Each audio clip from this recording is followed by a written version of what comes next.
Okay, thanks, Nati. So in this work, we also talk about the expressive power of a neural network, which functions can be expressed by different neural networks. And in particular, we concentrate on the question whether deeper network can express more function compared to shallower network. And we look maybe on the simplest scenario when we have a network of depth 2 and we try to compare it with network of depth 3. Okay, so that's the simplest question. That's, I think, the only setting when we can prove something about separation.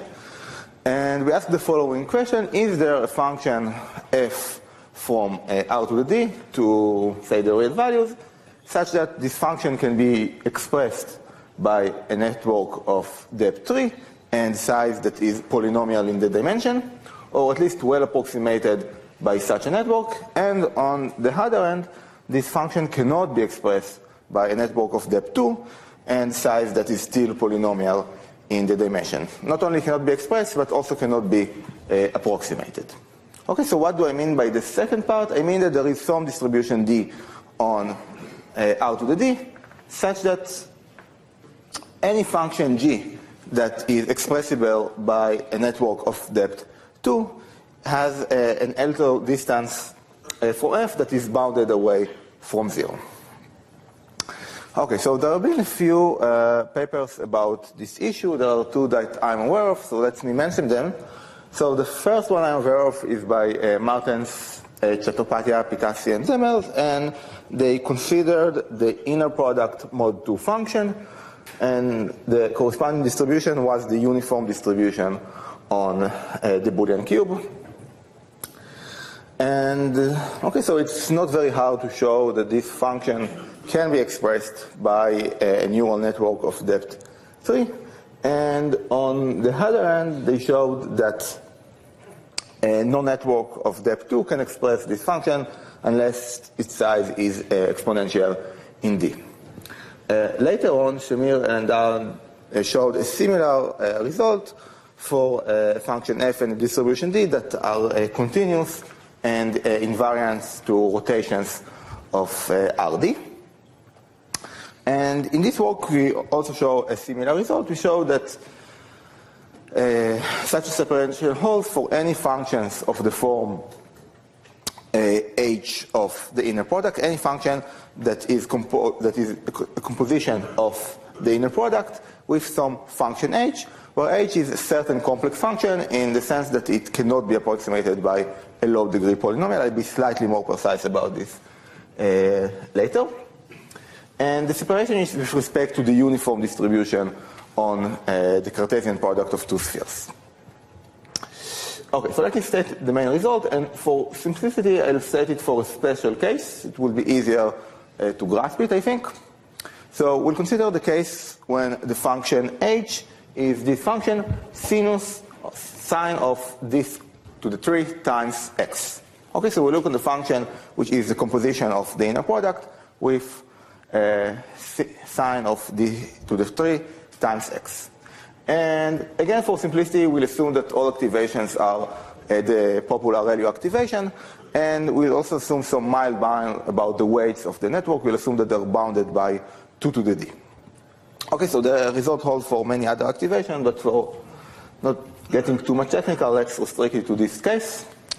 And what we show is that there is some constant epsilon 0, maybe about 0.02, such that if f is approximated by a network, by a depth to network G, with L2 distance less than epsilon 0, then the network must have at least 2 to the d log d neurons. And on the other hand, it's not very hard to show that this function f can be approximated by a depth 3 network with polynomial number of hidden neurons. Okay, so let me make just a few remarks about the general case. So the first part, the inexpressibility part, holds whenever h has a heavy Legendre tail, meaning that if we write f using the orthonormal basis of the Legendre polynomials, then much of the mass is in the high degree frequencies, the frequencies beyond d squared, for example. And the second part holds whenever h is Lipschitz function or even other conditions. Okay, and the theorem also extends, as I said, to most activation we know. Okay, so as I said in the beginning, there are a few works about that give similar separation, and let's try to elucidate the difference. So this term is not stronger or weaker compared to the other one, but it has, so let me just make a few remarks. The first one is that it holds to a rather large and rather explicit class of function, and it holds for rather natural distribution, the uniform distribution on the sphere. Martensen's is also, I think, quite natural distribution, the uniform distribution on the cube. Another nice thing is that we get exponential dependency on d log d instead of d, which is somewhat stronger. And what I like the most about this result is that the proof is short. It's only 5 pages paper, and it's also rather natural in my opinion. On the other hand, one cons of our proof is that we do require some mild restrictions on both the activation and the weights. This is the same in Martens et al., but in the work of Eldan and Shamir, there are no restrictions on either the weights or the activation functions. Okay, so I won't describe the proof. Let me just mention what are the techniques that we use. So Martens et al. Relied on the discrepancy of the inner product mode 2 function. Eldan and Shamir used mainly harmonic analysis over RD and the theory of temporal distribution. And what we do is we use harmonic analysis over the sphere, which somehow make the proof simpler and let us avoid the use of temporal distribution. Okay, so let me conclude with 2 open questions. The first one is to remove the restriction we have on the weights and the activation. They are not very strong restrictions, but I don't think that they are necessary, but I don't know how to remove them. And I think that the next main open question in this line of work is probably separating depth 3 from depth 4, which I think that might be very hard. And that's it. Thank you.